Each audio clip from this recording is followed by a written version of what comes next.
আসসালামু আলাইকুম। আশা করি সবাই ভালোই আছেন। আলহামদুলিল্লাহ আমরাও ভালো আছি।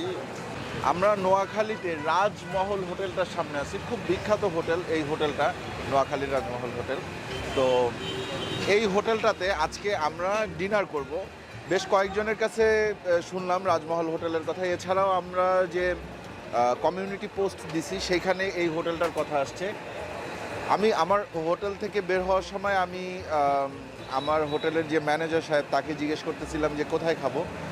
তো উনি আমাকে কয়েকটা হোটেলের নাম বললেন। তখন আমি তাকে আবার জিজ্ঞেস করলাম যে রাজমহলে খাইলে কেমন হয়।